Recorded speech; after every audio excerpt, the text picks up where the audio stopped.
Hello everyone, welcome to आवाहन.org। और हमारी आज की जो वीडियो है वो है जीवित पुत्रिका व्रत की संपूर्ण विधि की वीडियो।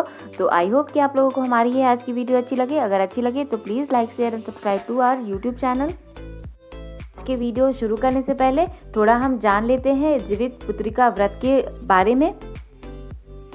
सौभाग्य एवं दीर्घजीवी संतानों के निमित्त जीवित पुत्रिका व्रत का अहम स्थान है। प्रदोष काल में राजा जिमुतवाहन की पूजा की जाती है। उपवास के बाद सूर्योदय होते ही पारण किया जाता है। नहाय खाए एवं पारण के दिन मड़ुए का आटा, सतपुतिया झिंगी, गोलवा की साग विशेष रूप से प्रयोग किए जाते हैं। माताएं चिल्हो, सियारिनों एवं राजा जिमुतवाहन से संबंधित कथा सुनती हैं एवं कथा से अभिमंत्रित जल पारण के समय उपयोग करती हैं। तो चलिए हम वीडियो को शुरू करते हैं और देखते हैं पूजन विधि। श्री गणेशाय नमः। आवाहन की ओर से प्रस्तुत है जीवित पुत्रिका पूजन विधि एवं व्रत कथा। स्नान आदि के बाद चौकी पर गौरी गणेश एवं जिमुतवाहन को स्थापित करें। अब इस मंत्र से स्वयं को पवित्र करेंगे। ओम अपवित्रः पवित्रो वा सर्वावस्थां गतोऽपि वा यः स्मरेत पुंडरीकाक्षं सह बाह्याभ्यन्तरः शुचिः। आज के पूजन के लिए साक्ष्य दीप जलाएं तथा हाथ में अक्षत एवं पुष्प लेकर आज के पूजन के लिए संकल्प करेंगे। ओम अद्येत्यादि देश कालो संकीर्त्य स्वकृत मनोवाकायिक दुरित क्षय पूर्वक पति पुत्रायुः सौभाग्यादि समृद्धि हेतवे जीवित पुत्रिका व्रतोपवासम तत्पूजां च करिष्ये। सर्वप्रथम गौरी गणेश की पूजा करेंगे, उसके बाद जिमुतवाहन को स्थापित करेंगे। अब हाथ में अक्षत और पुष्प लेकर भगवान गणेश का ध्यान करेंगे। गजाननं भूतगणादिसेवितं कपित्थ जम्बू फलचारु भक्षणं उमासुतं शोक विनाशकारकं नमामि विघ्नेश्वर पाद पंकजं। श्री गणेशाय नमः। ध्यानं समर्पयामि। ओम भूर्भुवः स्वः सिद्धि बुद्धि सहिताय गणपतये नमः। गणपतिमावाहयामि, स्थापयामि, पूजयामि। अक्षत चढ़ाएंगे। अक्षताश्च सुरश्रेष्ठ कुंकुमाक्ताः सुशोभिताः मया निवेदिता भक्त्या गृहाण परमेश्वर। अक्षतान् समर्पयामि। पुष्पमाला चढ़ाएंगे। माल्यादीनि सुगंधिनी माल्यत्यादीनि वै प्रभु मया हृतानि पुष्पाणि पूजार्थं प्रतिगृह्यताम्। पुष्पमालां समर्पयामि। सिंदूर चढ़ाएं। सिंदूरं शोभनं रक्तं सौभाग्यं सुखवर्धनं शुभदं कामदं चैव सिंदूरं प्रतिगृह्यताम्। सिंदूरं समर्पयामि। धूप दिखाएंगे। वनस्पति रसोद्भूतो गंधाढ्यो गंध उत्तमः आघ्रेय सर्वदेवानां धूपोऽयं प्रतिगृह्यताम्। धूपमाघ्रापयामि। दीप दिखाएंगे। साज्यं च वर्ति संयुक्तं वह्निनायोजितं मया दीपं गृहाण देवेश त्रैलोक्यतिमिरापहम्। दीपं दर्शयामि। नैवेद्य चढ़ाएंगे। शर्करा खंड खाद्यानि दधि क्षीर घृतानि च आहारं भक्ष्य भोज्यं च नैवेद्यं प्रतिगृह्यताम्। नैवेद्यं निवेदयामि। दक्षिणा चढ़ाएं। हिरण्यगर्भ गर्भस्थं हिम बीजं विभावसोः अनन्य पुण्य फलदमतः शांतिं प्रयच्छ मे कृतायाः पूजयाः द्रव्य दक्षिणां समर्पयामि। भगवान गणेश का ध्यान करेंगे। विघ्नेश्वराय वरदाय सुरप्रियाय लंबोदराय सकलाय जगद्धिताय नागाननाय श्रुतियज्ञ विभूषिताय गौरीसुताय गणनाथ नमो नमस्ते। भक्तार्तिनाशन पराय गणेश्वराय सर्वेश्वराय शुभदाय सुरेश्वराय विद्याधराय विकटाय च वामनाय भक्त प्रसन्न वरदाय नमो नमस्ते। भक्त प्रसन्न वरदाय नमो नमस्ते। अब आपके द्वारा बनवाई गई जीतिया का पूजन करेंगे।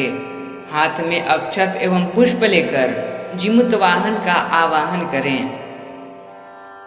जीव पुत्री समागच्छ गौरी रूप धरे नघे, ईश्वरस्य पदाम्भोजा दत्र सन्निहिता भव। एहि नृपशार्दूल राजन जीमूत वाहन, कृपया मे अत्र सानिध्य कल्पयस्व सदा प्रभो। चिल्हि स्वस्थानतः शीघ्रं समागच्छात्र सुव्रते, पूजार्थं कुरु सान्निध्यं पतिपुत्रांश्च रक्ष मे।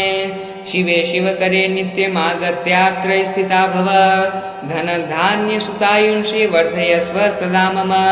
सौम्य पुत्र प्रदानाय स्वामी जीवन हेतवे, पूजयामि महाभागे चिल्हिके त्वां पुनः पुनः। रूप संपत्ति सौभाग्य वर्धनाय सदा मम, मध्यते मां प्रियां पूजां गृहाणेह कृपां कुरुः। अब जिमुत वाहन पर अक्षत चढ़ाएं। अक्षताश्च सुरश्रेष्ठ कुंकुमाक्ताः सुशोभिताः, मया निवेदिता भक्त्या गृहाण परमेश्वर। अक्षतान् समर्पयामि। चंदन चढ़ाएंगे। श्रीखंडम चंदनम दिव्यम गंधाढ़्यम सुमनोहरम, विलेपनम सुरश्रेष्ठ चंदनम प्रतिगृह्यताम। धूप दिखाएंगे। वनस्पति रसोद्भूतो गंधाढ़्यो गंध उत्तमः, आघ्रेयः सर्वदेवानां धूपोऽयं प्रतिगृह्यताम्। धूपमाघ्रापयामि। दीप दिखाएंगे। साज्यं च वर्ति संयुक्तं वह्निना योजितं मया, दीपं गृहाण देवेश त्रैलोक्यतिमिरापहं। दीपं दर्शयामि। नैवेद्य चढ़ाएंगे। शर्करा खंड खाद्यानि दधि क्षीर घृतानि च, आहारं भक्ष्य भोज्यं च नैवेद्यं प्रतिगृह्यताम्। फल चढ़ाएंगे। इदं फलं मया देव स्थापितं पुरतस्तव, तेन मे सफलावाप्तिर्भवे जन्मनि जन्मनि। ऋतुफलानि समर्पयामि। दक्षिणा चढ़ाएं। हिरण्यगर्भ गर्भस्थं हेम बीजं विभावसोः, अनन्य पुण्य फलदमतः शांतिं प्रयच्छ मे। कृतायाः पूजयाः द्रव्य दक्षिणां समर्पयामि। पूजन के बाद हाथ में अक्षत एवं पुष्प लेकर आज की कथा का श्रवण करें। एक बार नैमिषारण्य के निवासी ऋषियों ने संसार के कल्याणार्थ सूत जी से पूछा, हे सूत, कराल कलिकाल में लोगों के बालक किस तरह दीर्घायु होंगे, सो कहिए।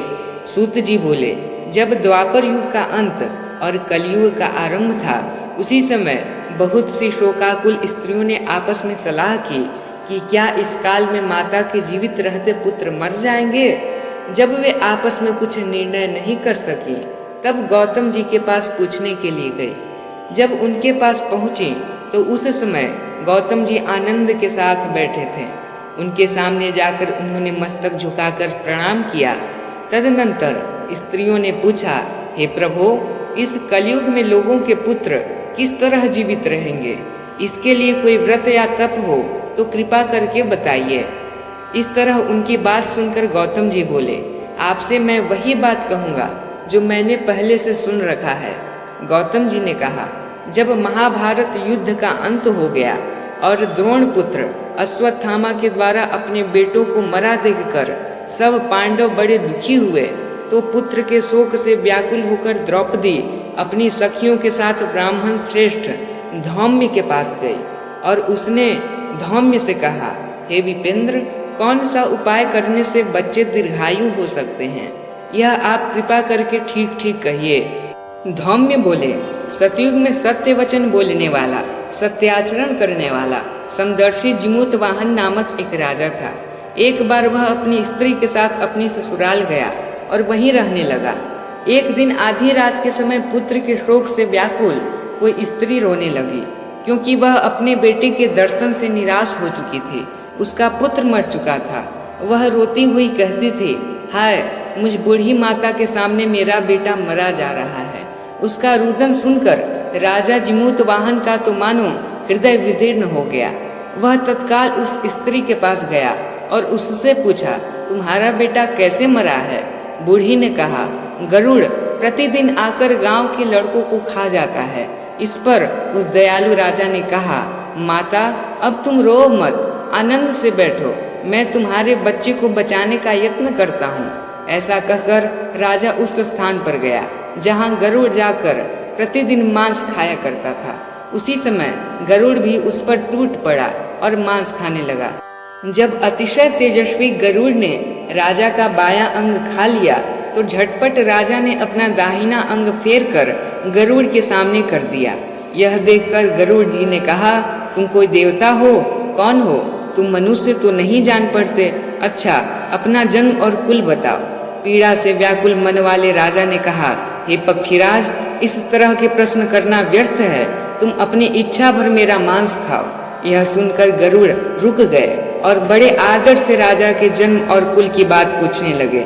राजा ने कहा, मेरी माता का नाम है श्रव्या और मेरे पिता का नाम है शालिवाहन। सूर्य वंश में मेरा जन्म हुआ है और जिमूत वाहन मेरा नाम है। राजा की दयालुता देखकर गरुड़ ने कहा, हे महाभाग, तुम्हारे मन में जो अभिलाषा हो वो वर मांगो। जिमूत वाहन बोले, यदि आप मुझे वर दे रहे हैं तो वर दीजिए कि आपने अब तक जिन प्राणियों को खाया है वे सब जीवित हो जाएं। हे स्वामिन, अब से आप यहाँ बालकों को न खाएं और कोई ऐसा उपाय करें कि जहाँ जो उत्पन्न हो वे लोग बहुत दिनों तक जीवित रहें। धौम्य ने कहा कि पक्षीराज गरुड़ राजा को वरदान देकर स्वयं अमृत लाने के लिए नागलोक चले गए। वहां से अमृत लाकर उन्होंने उन मरे मनुष्यों की हड्डियों पर बरसाया। ऐसा करने से सब लोग जीवित हो गए जिनको कि पहले गरुड़ ने खाया था। राजा के त्याग और गरुड़ की कृपा से गांव वालों का कष्ट दूर हो गया। उस समय राजा के शरीर की शोभा दुगनी हो गई थी। राजा की दयालुता देखकर गरुड़ ने फिर कहा, मैं संसार के कल्याणार्थ एक और वरदान दूंगा। आज आश्विन कृष्ण सप्तमी से रहित शुभ अष्टमी तिथि है। आज ही तुमने यहाँ की प्रजा को जीवन दान दिया है। हे वत्स, अब से यह दिन ब्रह्म भाव हो गया है। जो मूर्ति भेद से विविध नामों से विख्यात है वही त्रैलोक्य से पूजित दुर्गा अमृत प्राप्त करने के अर्थ में जीवित पुत्रिका कहलाई हैं। सो इस तिथि को जो स्त्रियां उस जीवित पुत्रिका की और कुश की आकृति बनाकर तुम्हारी पूजा करेंगी तो दिनों दिनों तक उनका सौभाग्य बढ़ेगा और वंश की भी बढ़ोतरी होगी। हे महाभाग, इस विषय में विचार करने की भी आवश्यकता नहीं है। हे राजन, सप्तमी से रहित और उदया तिथि की अष्टमी को व्रत करें, यानी सप्तमी विद्ध अष्टमी जिस दिन हो उस दिन व्रत न कर शुद्ध अष्टमी को व्रत करें और नवमी में पारण करें। यदि इस पर ध्यान न दिया गया तो फल नष्ट हो जाएगा और सौभाग्य तो अवश्य ही नष्ट हो जाएगा। जिमुत वाहन को इस तरह वरदान देकर गरुड़ बैकुंठ धाम को चले गए। राजा भी अपनी पत्नी के साथ अपने नगर को वापस चले गए। धौम्य द्रौपदी से कहते हैं, हे देवी, मैंने यह अतिशय दुर्लभ व्रत तुमको बताया है। इस व्रत के करने से बच्चे दीर्घायु होते हैं। हे देवी, तुम भी पूर्वोक्त विधि से यह व्रत और दुर्गा जी का पूजन करो, तुम्हें भी अभिलषित फल प्राप्त होगा। मुनिराज धौम्य की बात सुनकर द्रौपदी के हृदय में एक प्रकार का कौतूहल उत्पन्न हुआ और पुरावसिनी स्त्रियों को बुलाकर उनके साथ यह उत्तम व्रत किया। गौतम ने कहा, यह व्रत और उसके प्रभाव को किसी एक चिल्ही ने सुन लिया और अपनी सखी सियारिन को बतलाया। इसके बाद पीपल वृक्ष की शाखा पर बैठकर उस चिल्ही ने और उसी पेड़ के एक खोते में बैठकर सियारिन ने भी व्रत किया। फिर वही चिल्ही किसी उत्तम ब्राह्मण के मुँह से यह कथा सुन आई और पीपल के खोते में बैठी हुई अपनी सखी को सुनाया। सियारिन ने आधी कथा सुनी थी कि उसे भूख लग गई और वह उसी समय शव से भरे हुए श्मशान में पहुंची। वहां उसने इच्छा भर मांस का भोजन किया और चिल्ही बिना कुछ खाए पिए रह गई और सबेरा हो गया। सवेरे वह गौशाले में गई और वहां गौ का दूध पिया। इस तरह नवमी को उसने पारण किया। कुछ दिनों बाद वे दोनों मर गई और अयोध्या में किसी धनी व्यापार के घर में जन्मी। संयोग से उन दोनों का जन्म एक ही घर में हुआ, जिसमें सियारिन ज्येष्ठ हुई और चिल्ही छोटी। वे दोनों सभी शुभ लक्षणों से युक्त थी, इसलिए बड़ी लड़की काशी राज के और छोटी उनके मंत्री के साथ गार्हपत्य अग्नि के सामने विधि पूर्वक ब्याही गए। पूर्व जन्म के कर्म फल से वह मृगनयनी रानी हुई। जिस किसी भी संतान को उत्पन्न करती वह मर जाती थी, और पूर्व जन्म की बातों को स्मरण करने वाला मंत्री की पत्नी ने अष्टवसुओं के समान तेजस्वी 8 बेटे उत्पन्न किए और सभी जीवित रह गए। अपनी बहन के पुत्रों को जीवित देखकर ईर्ष्यावश राजपत्नी ने अपने स्वामी से कहा कि यदि तुम मुझे जीवित रखना चाहते हो तो इस मंत्री के भी पुत्रों को उसी जगह भेज दो जहाँ की मेरे बेटे गए हैं, अर्थात इन्हें मार डालो। यह सुनकर राजा ने उस मंत्री के पुत्रों को मारने के लिए कई प्रकार के उद्योग किए, पर मंत्री पत्नी ने जीवित पुत्रिका के पुण्य बल से बचा लिया। एक दिन राजा ने अपने आदमियों से उन पुत्रों का सिर कटवाकर पिटारी में रखवाया, और वह पिटारी उनकी माता यानी मंत्री पत्नी के पास भेज दिया। किंतु वे 8 सिर बेशकीमती जवाहरात हो गए, और भले चंगे वे 8 लड़के अपनी माता के पास वापस चले गए। उनको जीवित देखकर राजपत्नी को बड़ा विस्मय हुआ। अंत में वह मंत्री की पत्नी के पास आई और उसने पूछा, बहन, तुमने कौन सा ऐसा पुण्य किया है जिससे बार बार मारे जाने पर भी तुम्हारे बेटे नहीं मरते? इस पर मंत्री की पत्नी ने कहा, पूर्व जन्म में मैं चिल्ह थी और तुम सियारे।